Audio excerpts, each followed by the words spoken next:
श्री इमरान मसूद। धन्यवाद सभापति महोदय।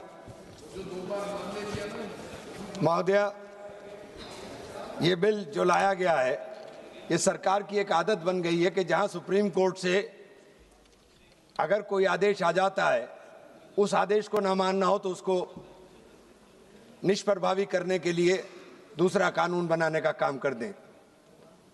इसी प्रकार से इन्होंने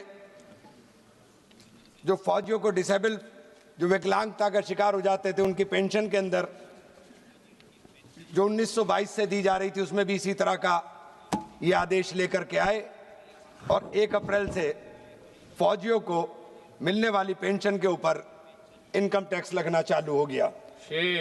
अरे श्रीमती जी, कुछ तो सस्ता लो। नहीं श्रीमान जी, सब बढ़िया लो। इसमें क्या खास बात है? थोड़े में ज्यादा स्वाद, यही तो है इसकी खास बात। क्या स्वाद है? अरे मेरे राजा, राजा और मसाला।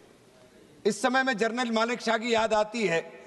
1944 में जनरल मानिक शाह बर्मा के अंदर जंग लड़ रहे थे और 9 गोलियां पेट में लगी, लेकिन उन्होंने फौज छोड़ने का फैसला नहीं किया।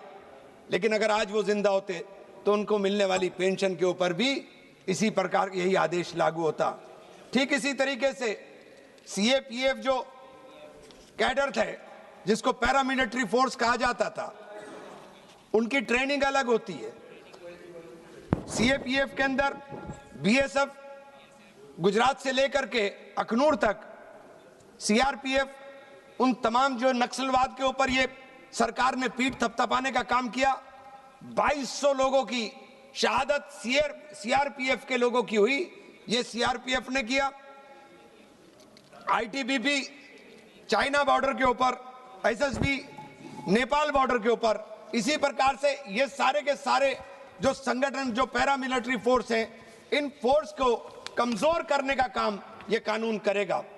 इस कानून को लाने का निर्णय जो लिया गया, उसके अंदर यह स्पष्ट रूप से है कि ये 23 मई 2025 को सुप्रीम कोर्ट को ने जो फैसला दिया, उस फैसले में अवमानना नोटिस इशू हुआ फरवरी के अंदर, उससे बचने के लिए सरकार ये कानून लेकर के आ रही है। इस कानून के लागू होने के बाद, इस कानून को लागू होने के बाद सीएपीएफ के अंदर जिस प्रकार से आप पूरी की पूरी ट्रेनिंग आईपीएस ऑफिसर की बिल्कुल डिफरेंट होती है, उनका काम दूसरा होता है, लेकिन इनके अंदर जो इनके उच्च पद हैं, उस पदों के ऊपर खासतौर से सीएपीएफ के अंदर 50% आईजी के पद और 20% डीआईजी के पद आपने केवल एक आदेश के माध्यम से एक प्रशासनिक ऑर्डर जारी किया और रिजर्व कर दिए। इनके सारे प्रमोशन रुक गए। 13,000 अधिकारियों के प्रमोशन का मतलब केवल 13,000 अधिकारियों के प्रमोशन नहीं है।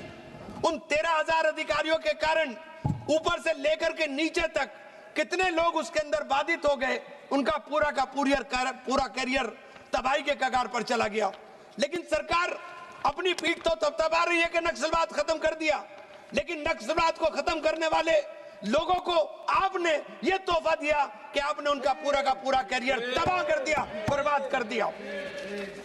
इसके अंदर मैं खासतौर से ये बात कहना चाहता हूं, अभी हमारे नेता प्रतिपक्ष राहुल गांधी जी अजय मलिक साहब से मिलने गए, उनकी टांग एक हमले के अंदर कट गई, लेकिन उनको प्रमोशन नहीं मिलेगा और जिस दिन वो रिटायर होंगे तो फिर वही बताया मैंने कि उनके ऊपर वही कानून लागू होगा।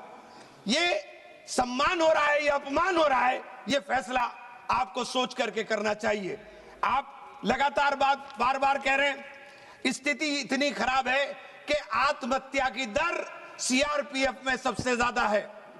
आत्महत्या की दर, वॉलंटरी रिटायरमेंट की दर, मैं आज कुछ आंकड़े जो आपके दिए हुए हैं सरकार नहीं दिए हैं वो बताना चाहता हूं।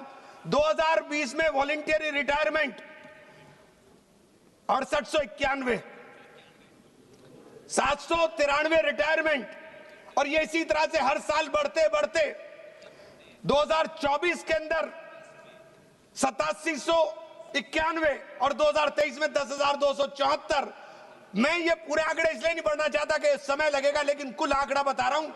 55,555 लोग 55,555 लोग पिछले 4 साल के अंदर नौकरी छोड़ चुके हैं। इससे ज्यादा शर्म की बात नहीं हो सकती।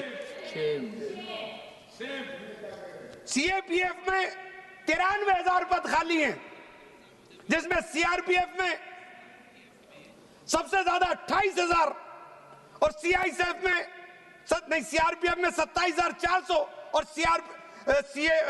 सीआईएसएफ में 28,342। सीएपीएफ ही ये पांचों बल ही मिलकर के एनडीआरएफ बनाते हैं। मैडम, एनडीआरएफ का काम क्या है? जब आपदा आई तो एनडीआरएफ को ढूंढते हैं, और जो आपदा के अंदर आपकी मदद करने का काम करते हैं, आप उनको क्या दे रहे हो? आप उनके पूरे कैरियर पर ब्रेक लगा रहे हो। आईपीएस ऑफिसर को जिस चीज के लिए भर्ती किया गया, वहां आईपीएस को लगाइए।